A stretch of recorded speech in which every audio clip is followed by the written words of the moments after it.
Selamat pagi, siang, atau malam.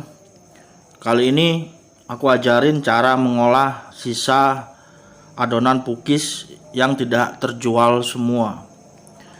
Jadi jangan salah dulu ya. Adonan yang tidak habis itu bukan berarti adonan yang sudah bau atau rusak. Sekiranya jamnya sudah mepet, udah paham kalian kalau dibiarkan terus akan rusak, kalian gunakan untuk jenis kue lain. Langsung saja ini saya ambil contoh 250 gram tepung ya. Jadi kalau digayung itu kan setengahnya. Jadi saya ambil adonan sisa itu setengahnya. Kemudian saya masukkan di sini tepung lagi sebanyak 100 gram ya. Ingat 100 gram. Lalu saya bantu dengan baking powder ini 1 gram pakai sendok takar. Saya mixer sampai seperti biasa, sampai kalis. Kemudian saya kemas di plastik ya, seperti ini.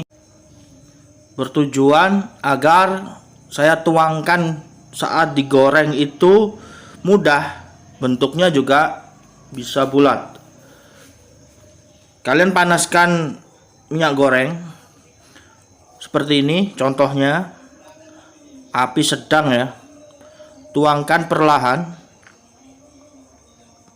seperti ini, memutar pelan-pelan. Lama kelamaan kalian akan paham putaran seperti apa.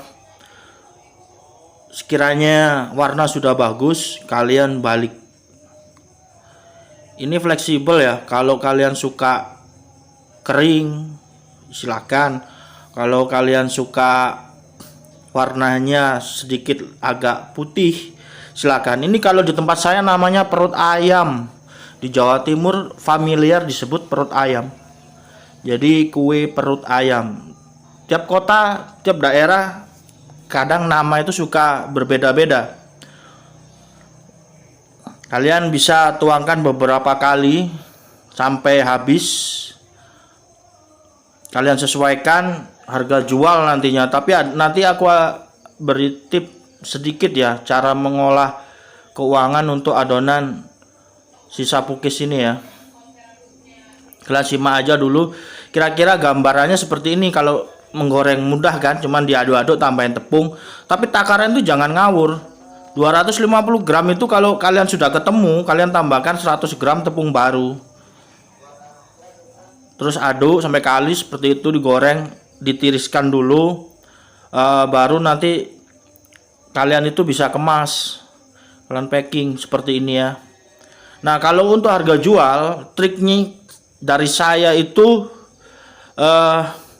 kalian bisa gunakan balik modal saja lah. Kalian kan di pukis sudah menang, ambil untung, jadi sambil promosi nama, pastinya harga jualnya murah sekali. Kalau untuk hanya balik modal saja, kalian bisa sambil promosi juga.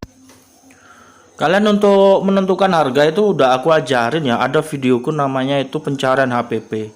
Kalau terlalu formal dan bagi kalian itu ribet, terserahlah kalian hitung pakai cara kalian yang mudah dimengerti saja lah. Nggak usah bahasa baku seperti itu. Cuman triknya jual harga balik modal saja, jangan ngambil keuntungan di sini. Itu sebagai jalan promosi juga. Kalian tinggalkan nomor WA di kemasan, atau sediain nomor yang mudah dihubungi saja, atau nomor toko kalian atau apa. Kan seperti itu. Sekali promosi nanti pukisnya juga akan terangkat. Ini nyiasatinya seperti itu ya. Kalau untuk adonan pukis itu mudah sekali. Nggak jauh-jauh beda lah sama perut ayam ini. Kalau kalian bingung 250 gram itu adonan ditimbang saat sudah jadi seperti itu atau gimana Pak, itu di awal kalian harus paham. Ketika kalian buat adonan pukis di awal itu, kalau sudah sering kan paham ya, 250 gram itu jadinya di takaran itu seperti apa. Dan itu kalian pastinya tahu. Jadi kalau pakai gayung kayak saya itu, pastinya kan udah ketahuan ya. Kalau setengah dari gayung itu tepung kering di awal itu 250 gram, jadi adonan basah itu tingginya seperti itu ya. Kalau ada yang mempermasalahkan, Pak kok pakai begayung sih gini-gini nih Mas, itu gayung baru ya, aku beli itu baru, bukan gayung aku pakai mandi habis itu aku pakai buat kue ya, enggak lah ya. Jadi pertanyaan-pertanyaan seperti itu sebaiknya hindari lah.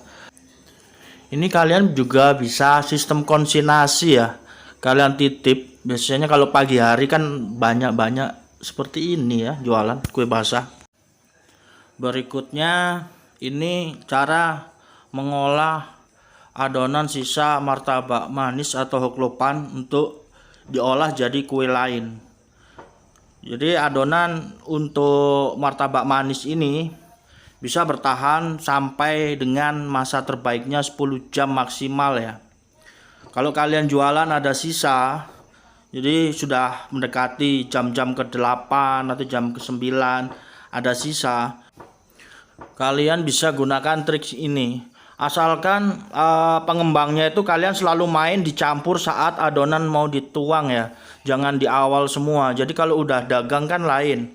Kalau untuk belajar sih nggak apa-apa di awal. Kalau udah dagang, pengembangnya itu selalu gunakan saat ingin dituang saja. Jadi lebih awet. Yang bikin cepat rusak ini kan baking powder.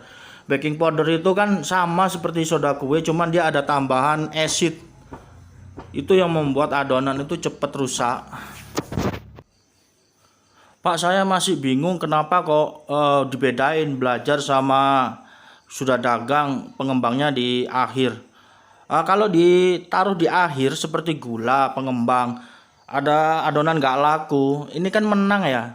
Kamu bisa menekan ke pengeluaran ya, kamu selamatkan biaya seperti gula pengembang atau telur, itu kan selamat nggak kebuang. Itu pun kalau kalian tidak tahu cara mengolah jadi kue lain, biasanya kan dibuang, jadi selamat. Sebenarnya kalau dicampur di awal bisa, asalkan kalian tahu. Makanya itu ada pedagang diaduk-aduk adonannya setiap 2 jam sekali, diaduk lagi seperti itu. Biang kerok untuk tepung jadi empuk itu sebenarnya senyawa acid ya, cream of tartar. Jadi dia terdapat di baking powder. Jadi baking powder itu yang ngambil bahan dari soda kue, ada penambahan cream of tartar dan satu bahan lagi. Itu kalian perdalam lagi di Google bisa kok bahan-bahan tersebut.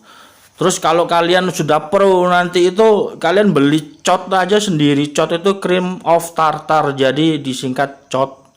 Kalau orang ngomong lidah-lidah saya orang Indonesia ya cot. Kalau orang bule bisa kot gitu apa-apa. Kalian lebih paham.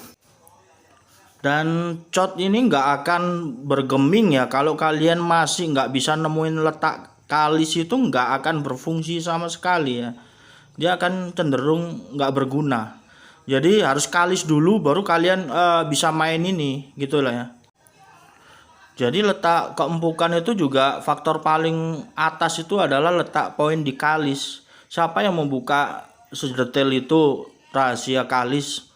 Di zoom juga trik-triknya nggak ada yang buka. Kalian kuasain dulu, kalian hafalin itu baru kalian main baking powder, dan itu akan jadi sesuatu yang sempurna.